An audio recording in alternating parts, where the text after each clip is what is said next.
Welcome to Spirits episode 6. This is a very exciting myth for us. I'm not even going to attempt to pronounce the name. Honestly, people, I think of myself as a citizen of the world, but the truth is I've only really studied European and Romantic languages. Yeah. So I apologize to all native Korean speakers, as we also apologize to all Filipinos for our murdering of the aswang. Oh, aswang. But this is the Gameunjang. Gameunjang. Cool.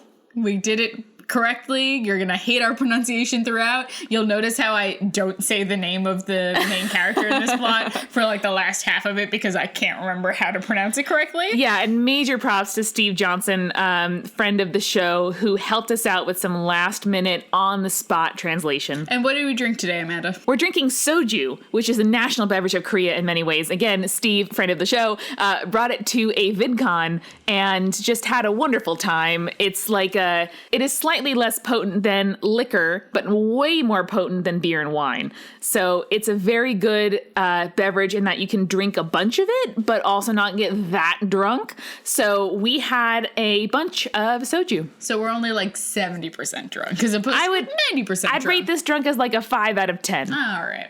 I go 6, but that's just me. It varies. Anyway, we hope you enjoyed this episode. Thank you so much to those who have supported us on Patreon and tweeted us after the show. We really enjoy hearing from you and hearing your commentary and your anecdotes. If you have questions or you have comments or follow if you up, have like stories for us that you want us to see, tweet us at Spirits Podcast. You can find us on Facebook and Patreon and SoundCloud and all of those places. But we really look forward to interacting with you guys and like hearing more about what you have to say, or if you have any suggestions for episodes, we're totally down to hear about that. In the meantime, though, enjoy episode 6. Gameunjang.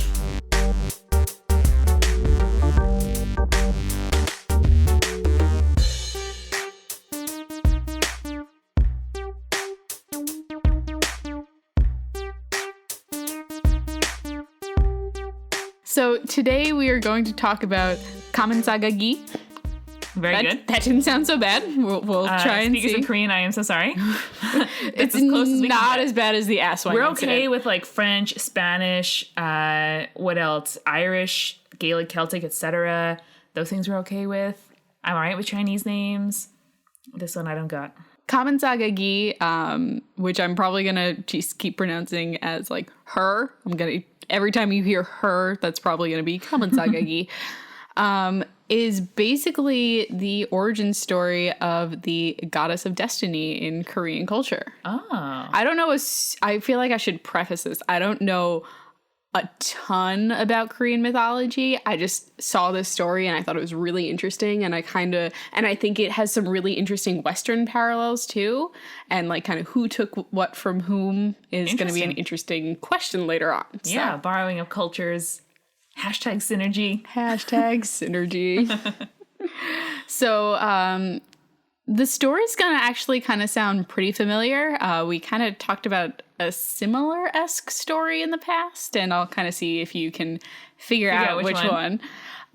So the story starts with a male beggar and a female beggar. They end up kind of meeting on the street and living together and kind of slowly, trying to work towards having enough money to support themselves. And in the process, they end up having 3 daughters. Mm-hmm. When the first daughter is born, the villagers kind of like come together and they bring them steamed rice. And the first child has steamed rice in a silver bowl. Nice. Like, because the villagers were like, yeah, good job, baby for you. Here's some awesome. Silver.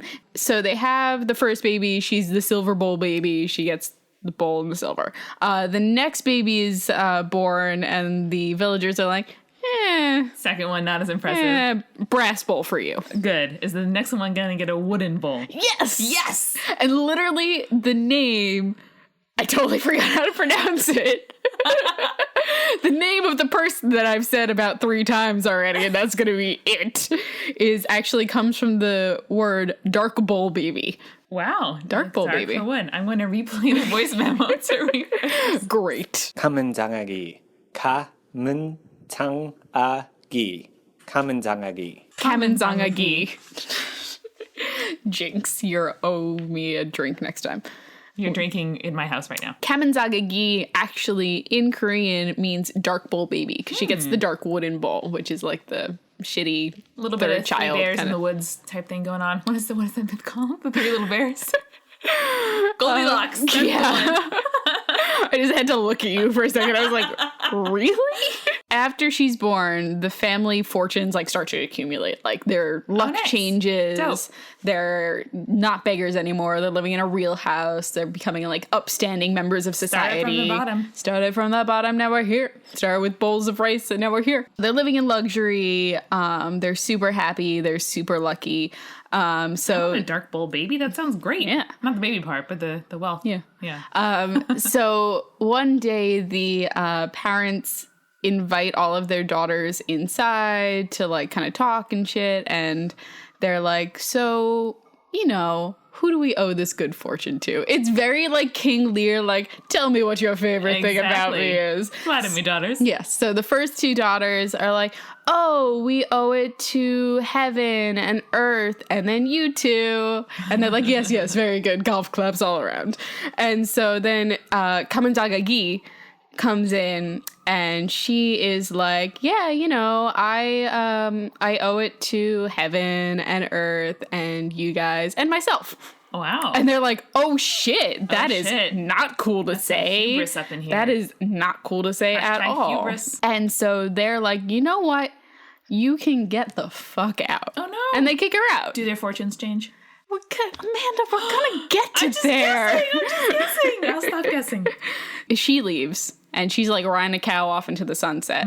And so the parents kind of start to feel bad and they're like, oh, wait, no. Okay.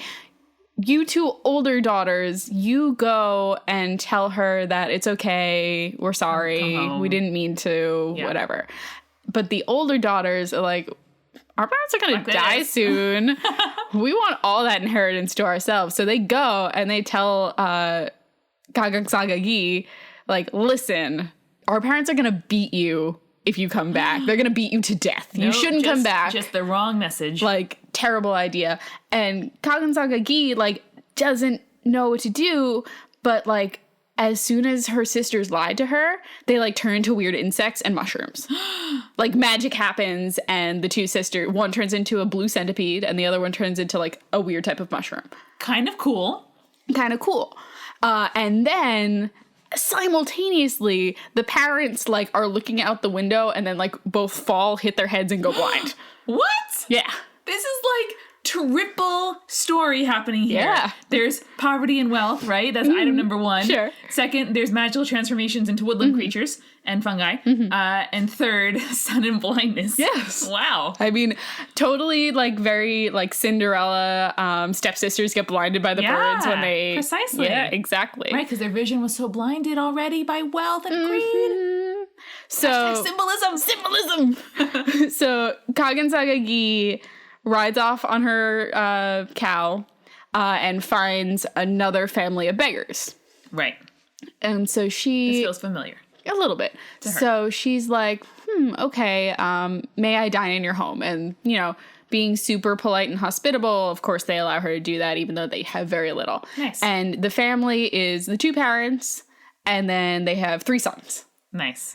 And kind of mirroring what happened with her family, Right, nice little foil. The 2 older brothers take the best food for themselves. Right. And give her, like, the shitty food, while the youngest brother gives her the better food and eats the shitty food himself. And she, like, instantly falls in love. She's like, chivalry, awesome, into it. Totally gonna go down with that. They feel each other's position in life. It's very important in picking a romantic partner. Another brown bowl baby. And of course, it's more like steamed rice. So she's like, I'm into this. This is my childhood. I'm totally down for it. She ends up marrying this guy. They're, like, super cool. They end up, like, being poor together. It's fine, though. But happy. Like that Mickey Mouse story. And that's the important before part. they become sad. Gift of the Magi? That's a Mickey Mouse story? It's a Mickey Mouse version. Oh, my God. All right. This is not... I should point out, guys, I have not been drinking this episode. I think the key to making good episodes of Spirits is for you to drink and me to be really tired. Pretty accurate. So They get married. They get married. They're living their lives as, like, you know, poor farmers. It's fine. They're happy. It doesn't matter. They have a cow. They have 2 wooden bowls. Yeah, exactly. So Gameunjang is, like, out in the field with her husband, like, digging up yams. Nice. And all of a sudden, they're, like, digging near a tree and discover the tree has golden roots. So they're, like, instant rich. That's another nice metaphor, you know, humble tree on top, but the gold is within, Julia. The gold is the spirit. Just like these wonderful, humble farmers. I have on my, like, sermonizing voice. The farmers. The farmers are the best of all of us. With the fruit of the land and the heart of the bush. Oh my God. This is ridiculous. Okay. So she gets her cow. They start, like, loading up these, like, gold and silver roots that are, like, they can sell at the market and shit like that. And they're super happy. They end up being rich. And so... I wonder how many cow back loads of precious metals it takes to be rich for life. A lot. Like, a decent amount. I'd say, like, 10 to 15, probably. If it's gold? Yeah. Silver was a really big fucking deal in Asia, though, at this time period. Like, they were, like, into that shit. So they're rich. Gameunjang, like, she kind of, like, has this inkling that her parents have been suffering since she left. And so she decides that she's rich, she's going to hold a big feast and invite all the poor people in the land. Nice. Which is, like, super generous of her. Like, that's awesome. That's what most people would do. Yeah. And so she kind of is expecting her parents to come. Her parents show up. And, like, they're blind, so they don't know it's her. Oh, yeah, sure. And so they're, like, telling the story of their life to this rich woman. Aww. Like, please have pity on us. We had 3 daughters. Aww. 2 are missing. 1 ran Casual away. centipede. It's fine. I don't think they knew. She turned into a centipede in mushrooms. Yeah, it's like, it's the best cover ever. Found to be a fugitive, just become a fungus. People start tripping on you. It's totally fine. In 2 ways, right? If you're a giant fungus, they can physically trip over you. But if you're a mystical / psychedelic fungus. God. Oh my fucking God. Okay. So Gameunjang listens to their story. She's moved to tears. She feels so guilty about the fact that her parents are, like, penniless and blind again. Yeah. So she actually tells them and, like, confesses, like, oh, I'm your youngest daughter.